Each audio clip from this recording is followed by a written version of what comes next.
Hello everyone, welcome to all of you in my YouTube channel thanks learning classes. कैसे हो मेरे प्यारे विद्यार्थियों, कैसे चल रही है आप लोगों की तैयारी। मैं सोनू आज आपके लिए लेके आ गया हूँ वेरी वेरी इंपॉर्टेंट 20 MCQ। जी हाँ मेरे प्यारे बच्चों, कल आपका बोर्ड पेपर है 22 फरवरी को, पहला ही पेपर है, हिंदी का पेपर है।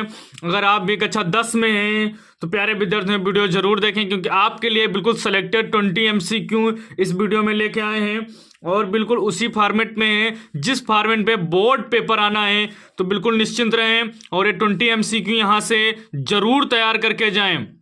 देख लेते हैं पहला क्वेश्चन कौन सा है। वेरी वेरी इंपॉर्टेंट क्वेश्चन है।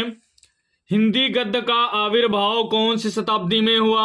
19वीं शताब्दी, 16वीं शताब्दी, 21वीं शताब्दी, 13वीं शताब्दी। तो कौन सी शताब्दी में हुआ? पहला ही ऑप्शन सही हो जाएगा, 19वीं शताब्दी में हिंदी गद्य का आविर्भाव हुआ। ठीक है, दूसरा क्वेश्चन देख लेते हैं क्या है। शुक्ल युग की समयावधि है, वेरी इंपॉर्टेंट क्वेश्चन है। शुक्ल युग की समयावधि क्या है आपको बताना रहेगा। 1900 से 1918 ईस्वी, 1919 से 1938 ईस्वी तक, 1936 से 1943 ईस्वी तक, 1850 से 1900 ईस्वी तक। तो इसका क्या हो जाएगा? दूसरे का बी ऑप्शन बिल्कुल सही हो जाएगा, 1919 से 1938 ईस्वी तक। क्वेश्चन नंबर थर्ड देख लेते हैं क्या है। क्वेश्चन नंबर तीसरा वेरी इंपॉर्टेंट। रस मीमांसा के लेखक हैं महादेवी वर्मा, रामचंद्र शुक्ल, निराला, महावीर प्रसाद द्विवेदी। आपको बताना है रस मीमांसा के लेखक। ठीक है, तो क्वेश्चन नंबर थर्ड का क्या हो जाएगा? रामचंद्र शुक्ल हैं। क्वेश्चन नंबर थर्ड का बी ऑप्शन बिल्कुल सही हो जाएगा। मेरे प्यारे विद्यार्थियों बिल्कुल चुनिंदा क्वेश्चन है, बिल्कुल चुने हुए क्वेश्चन है, इसी में से क्वेश्चन आपको देखने को मिलेंगे। तो प्यारे विद्यार्थियों वीडियो को कर दीजिए लाइक और चैनल को कर लीजिए सब्सक्राइब और बढ़ते हैं आगे, देखते हैं नेक्स्ट क्वेश्चन। झूठा सच किस विधा की रचना है? निबंध, कहानी, उपन्यास, नाटक। तो क्वेश्चन नंबर 4 क्या है? हो जाएगा सी ऑप्शन बिल्कुल सही हो जाएगा। क्वेश्चन नंबर 4 का सी हो जाएगा। वेरी वेरी इंपॉर्टेंट क्वेश्चन है प्यारे विद्यार्थियों, जरूर से तैयार करके जाएं। आपके पास समय बहुत कम है, इसलिए हमने खुद इनको एक सीक्वेंस में लिख दिया जिससे आप बहुत जल्दी से इनको तैयार कर लें और बोर्ड पेपर बहुत शानदार करके आए। हंस पत्रिका के संपादक का नाम है मुंशी प्रेमचंद्र, विश्व प्रभाकर, जयशंकर प्रसाद, महादेवी वर्मा। तो 5 का ए बिल्कुल सही हो जाएगा। हंस पत्रिका के संपादक कौन है? मुंशी प्रेमचंद्र हैं। ठीक है प्यारे विद्यार्थियों, इसको याद रखना। अब देख लेते हैं क्वेश्चन नंबर 6।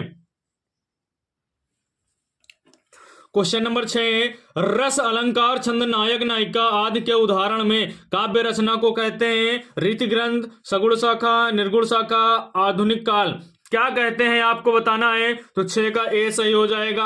क्या हो जाएगा? रीति ग्रंथ। ठीक है, क्वेश्चन नंबर 7 है, आदिकाल की प्रमुख रचना कौन सी है आपको बताना है? पृथ्वीराज रासो, पद्मावत, इंद्रावती, ज्ञानदीप। तो 7 का क्या हो जाएगा? पहला ही ऑप्शन सही हो जाएगा, पृथ्वीराज रासो आदिकाल की प्रमुख रचना है। ठीक है प्यारे विद्यार्थियों, भूषण किस युग के कवि हैं? Very very important question.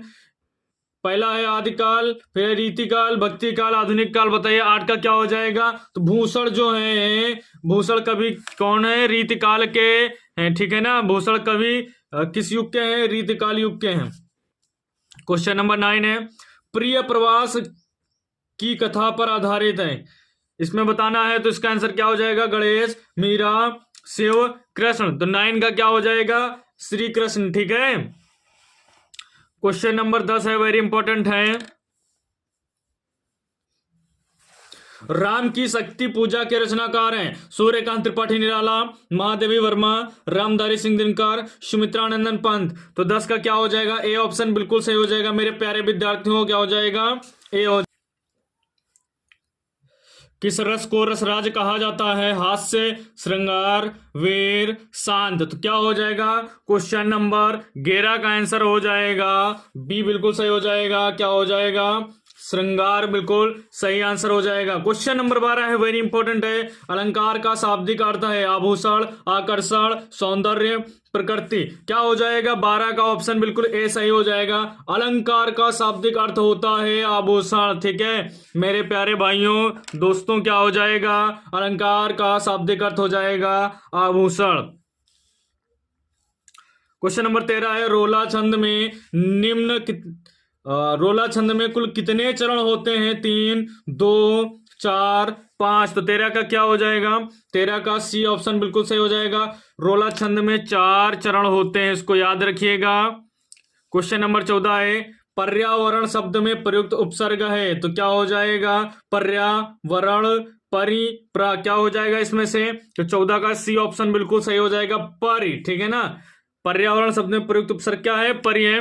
Question number 15 है शताब्दी में समास है, कौन सा बताना है आपको? द्वंद्व, द्विगु, कर्मधारय, तत्पुरुष, तो क्या हो जाएगा? बी ऑप्शन बिल्कुल सही हो जाएगा, द्विगु समास। ठीक है। क्वेश्चन नंबर 16 है अंगीठी का तत्सम शब्द है अग्निका, अनिष्टिका, अग्निष्टिका, अग्निष्टिकी। 16 का बिल्कुल सही हो जाएगा, क्या? सी सही हो जाएगा, अग्निष्टिका। ठीक है ना, ये ऑप्शन बिल्कुल क्या है? सही है। अब देख लेते हैं क्वेश्चन नंबर 17 से। क्वेश्चन नंबर 17 हमारे पास पक्षी का पर्यायवाची है खग, बादल, पयोद, जलज, तो क्या हो जाएगा? 17 का बिल्कुल सही आंसर हो जाएगा, ए हो जाएगा आपका खग। क्वेश्चन नंबर 18 है कृतवाच्य में किसकी प्रधानता होती है? कर्ता की प्रधानता, कर्म की प्रधानता, भाव की प्रधानता, इनमें से कोई नहीं, तो 18 का क्या हो जाएगा? ए सही हो जाएगा, कर्ता की प्रधानता होती है कृत्यवाच्य में। क्वेश्चन नंबर 19 है निम्नलिखित में सर्वनाम है मनुष्य, बचपन, वह, इनमें से कोई नहीं, तो सर्वनाम क्या हो जाएगा? 19 का सी बिल्कुल सही हो जाएगा, वह। ठीक है। अब क्वेश्चन नंबर लास्ट देख लेते हैं 20 निम्नलिखित में विकारी शब्द कौन सा है? आज, यथा, परंतु, लड़का, विकारी शब्द क्या हो जाएगा? डी हो जाएगा, लड़का बिल्कुल सही ऑप्शन हो जाएगा।